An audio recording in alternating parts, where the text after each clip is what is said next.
Hi everyone, this is Jason here from Nathaniel School of Music. In this lesson, I'm going to talk to you all about the Andalusian Cadence. The Andalusian Cadence, a very common cadence used in so many songs, and these days a lot of YouTubers like myself now in this lesson talk about it, but it's been around for generations and probably maybe even centuries if you think about it. So Andalusian, I don't know why, maybe it originated in Andalusia in Spain, and maybe that's where it got that name because it's a very flamenco sounding cadence or chord progression. What is a cadence? We use the word cadence. Some people call it the ending of a song, but they use the word cadence sometimes even for a chord progression and or maybe a tiny chord progression. So in this case, that's what the Andalusian cadence is. It's just 4 chords. So what we are going to do in this lesson series is we learn the chord progression. I'll teach you the theory behind it. I'll teach you how to play it on the piano, and then we look at a variety of rhythm patterns which are going to help you play either solo piano. In other words, you'll be playing the rhythm pattern in the left and then a melody in the right, or you're going to look at the rhythm patterns from the point of view of accompaniment to play the rhythm section of the song and support the eventual melody which someone else will sing or play on a melodic instrument. So from both perspectives we are going to do it, and we are going to use genres to explain it. So you're going to learn a lot of genres like funk, flamenco, you're going to learn reggae a little bit, rock for sure, and then different styles. I'm going to teach you chord patterns, arpeggios, double arpeggios, the list goes on. And we'll also try and use an emulation technique where you actually take a song which already exists and just steal that rhythm pattern quietly, of course, and then use it in your own material. In this lesson, we are going to use it for the Andalusian cadence. So what I'd like you to do is stay tuned to all the parts of the series. This is not a one-part thing. In the first part, however, I will give you enough and more to get cracking. This lesson will be a lot more fruitful if you watch the entire series. So do stay tuned to the remaining parts. Check out a playlist which we'll have prepared for you. And before we get started, it'll be great if you could hit that subscribe button, turn on the bell icon for notifications. Consider going to our Patreon, where each and every one of these rhythm patterns, including the theory and the logic behind them, would be sketched out by me, and you can download a copy as a booklet, a PDF booklet. Right, so let's look at the chords of the Andalusian cadence, learn how to play them nicely on the piano. We have D minor, C major, B flat major, A major, get used to the notes, D minor, D F A, C major, C E G, B flat major, B flat D F, A major, A C sharp E. You should also probably practice them on different inversions to get yourself prepared. F A D, E G C, D F B flat, C sharp E A. Different inversions will help you a lot melodically and in the future in all the upcoming chapters. So learn those. Then next inversion. What happened there? A D F G C E F B flat D E A C sharp. And on the piano there are pretty much just 3 inversions to learn, at least in close position. So invest the time, learn the inversions, and the Andalusian just goes, the chords just seem to go down. And theoretically, let's see what it is all about. It is the D minor scale. But the D minor can in a lot of cases be merged with the natural and the harmonic coming together as one. So in the natural minor you have a flat 7, while in the harmonic minor you have a normal 7 or a major 7th. So what the Andalusian does is, it does the 1 minor of the scale. D minor will be 1 minor. Then we go to a flat 7 major, which exists in the natural minor. Then the flat 6 major, which is the B flat major, which exists in both minors, and then it ends on a 5 major, which is actually coming from the harmonic minor.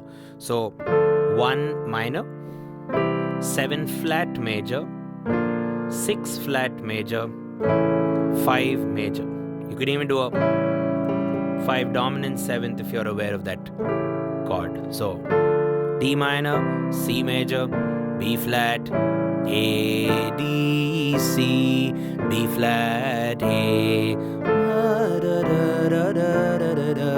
Maybe you want to just practice this like 4 times in the right and just the roots in the left before we get to the patterns. There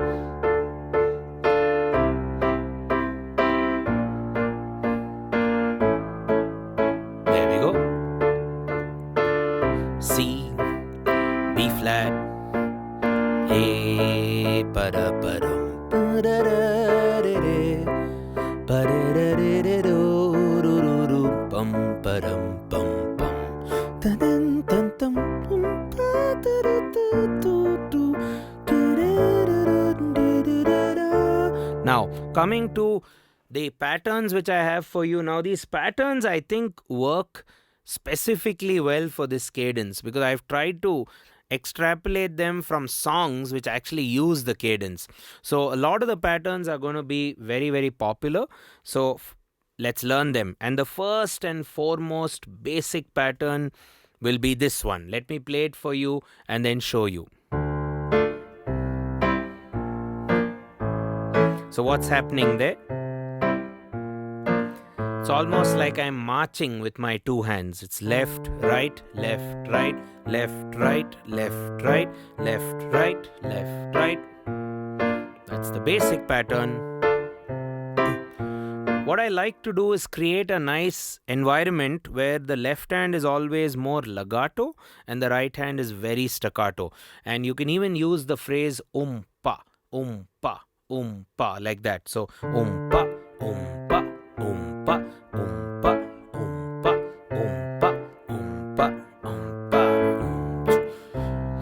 Now you could stack it up with some nice octaves in the left hand, making it a lot more thicker.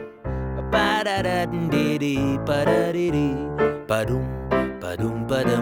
I'm also swinging this. So what you could do, you could also add a ghost note in your left, which is the 5th of the chord. So D, wherever you can.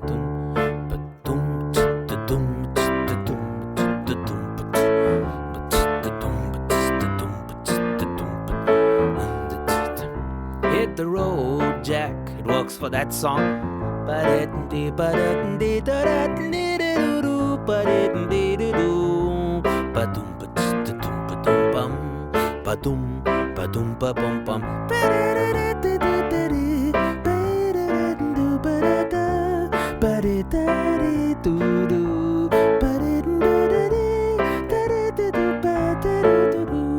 Get acquainted with that. What you could also do is sneak in an arpeggio within this framework. So maybe one section you go what I just taught you, and then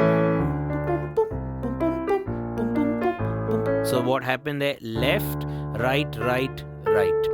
So left will be holding the note. Right, right, right, right, right, right, left, right, right, right. What is the left doing? The root of the chord. What is the right doing? The chord, but in an arpeggio. Arpeggio means 1 by 1. Pum, pum, pum. In this case, starting from the low note, then the middle note, then the high note. Pum, pum, pum, pum, pum, pum, pum, pum, pum, pum, pum, pum, pum, pum, pum, pum, pum, pum. Right now I'm tending to swing, but you can go straight as well. More for rock. But right now I'm considering a more swingy hit the road. So start with chords. With some ghosts there. And the arpeggio. Arpeggio.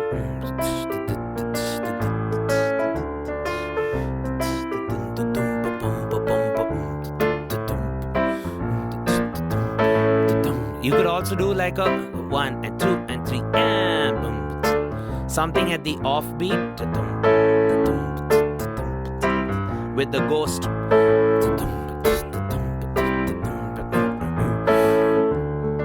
Okay, and before I conclude this part, what I would suggest you to do is also see if you can play the same thing. Of course, you need to have played the piano a bit for this technique. So you go a broken variety just in your left hand. So what's the left hand doing there? Root and then the remaining two notes of the chord, the third and the fifth. D, F, A together. C, E, G together. B flat, D, F together. A, C sharp, E together. So pretty much taken the same rhythm which we used to do with both hands, and now it's being played in the left hand. So what can the right hand do? Improvise. So there are two scales I would encourage you to use in the right hand. First of all, the minor or the harmonic minor.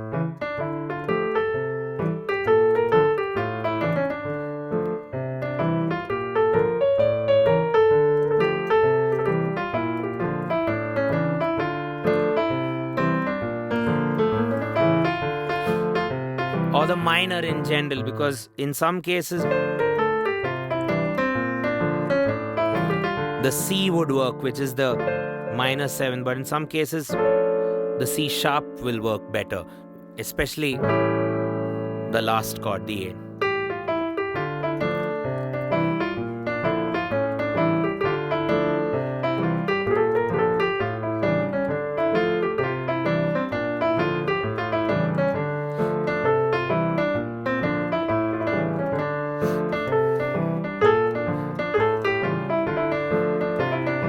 Another nice scale which would work over this cadence would be the blues scale, and more specifically the minor blues, which is root,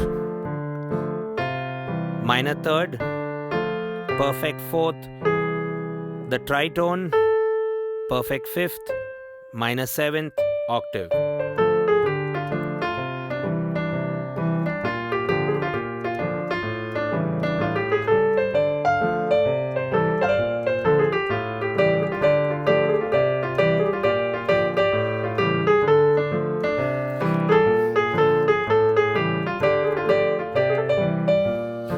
Couple that with the harmonic minor.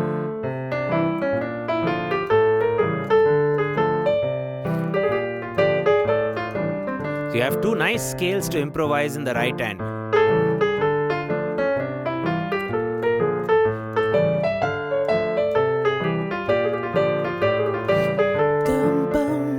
Start simple में with that.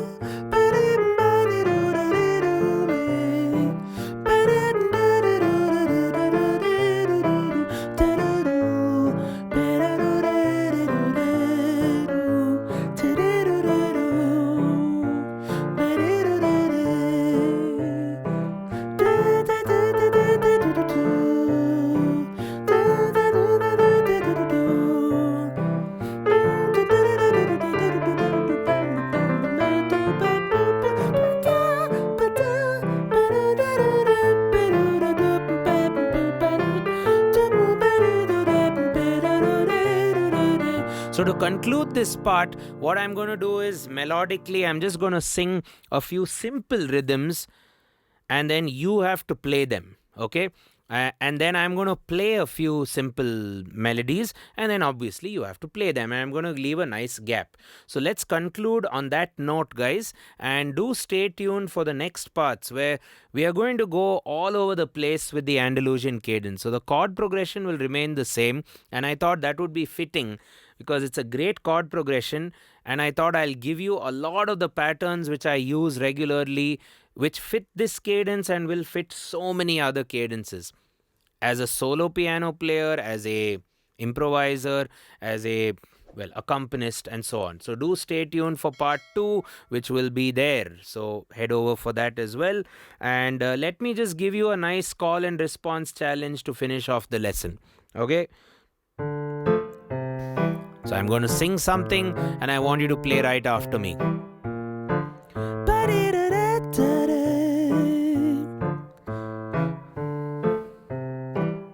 Nice.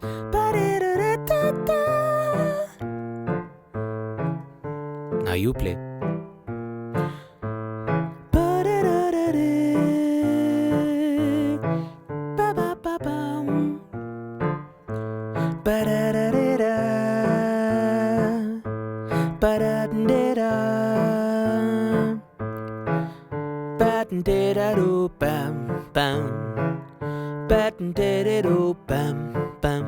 You.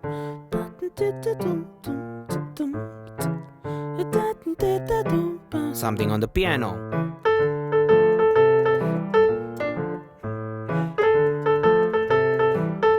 Something else.